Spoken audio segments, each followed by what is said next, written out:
What is the income-related monthly adjustment amount, or IRMAA? Well, if you have Medicare or are about to, you need to know what it is. Hi, I'm Dave Lopez. And I'm Chase Lopez, and this is Retire Your Way with ILG Financial, where we talk all things retirement planning.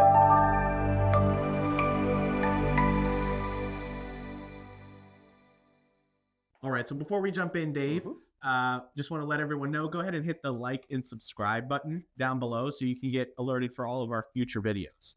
Now, income-related monthly adjustment amount. Yeah, and for the folks watching this video, you may be the only people who know what that means. In our industry, or people on Medicare will hear it referred to as IRMAA. IRMAA. That's the acronym, right? But so don't have to worry about that. But let's talk about what is IRMAA. So IRMAA is the way that the government decides how much a Social Security beneficiary has to pay for Medicare Part B coverage. Yeah, and this is a rude awakening for a lot of people. A lot of people think, hey, when I hit Medicare, there's a Medicare amount for Part B. As of the recording of this, it's about $275 a month for Part B. $175. $175, thank you. $175 for Part B. And then Part D is prescription drug, and that could be anywhere from, I don't know, 30 to 90, depending on the plan you pick. But that's the plan. Everyone pays the premium. Not so fast, right? Because that's the base price. What a lot of people find out the hard way is if you have too much reported income, you pay an additional surcharge. And that's what this adjustment is. They call it an adjustment. That's not as nice as that sounds better than a surcharge. Right. But you pay a surcharged amount.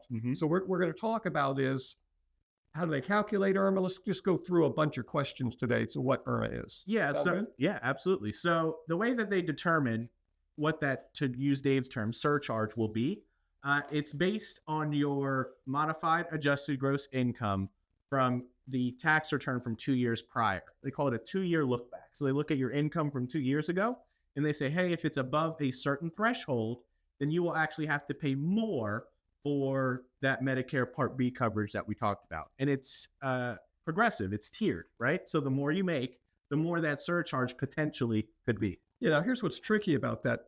For most people, once you get into retirement, you really can't control the income. Right now, you can by not taking more out of your IRA or your 401k, but once you hit required minimum distribution age, that money has to come out whether you want to or not. In a combination of your withdrawals from your tax-deferred accounts, your pensions, your Social Security checks, rental income, all of that counts. Even income from your investments of your regular accounts, all of that stuff counts towards this number.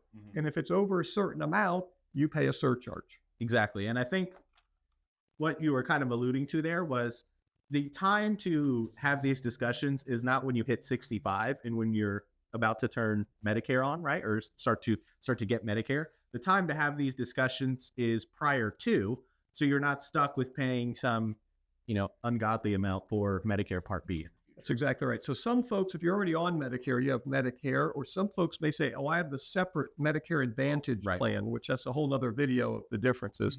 If you have Medicare Advantage, this applies to you too. You don't avoid it just because you have Medicare. Right. So it's still based on the income because you still pay for your Part B and your Part D effectively through Medicare Advantage. Right. And if you're getting charged this surcharge currently, a lot of people will ask, well, how can I reduce that? Is it possible to reduce that? The answer is yes. Everyone's situation is a little bit different, right? But there are some tweaks that you and your financial professional can make to reduce that modified adjusted gross income, which in turn could reduce that extra surcharge that you're being charged for that Medicare Part B coverage.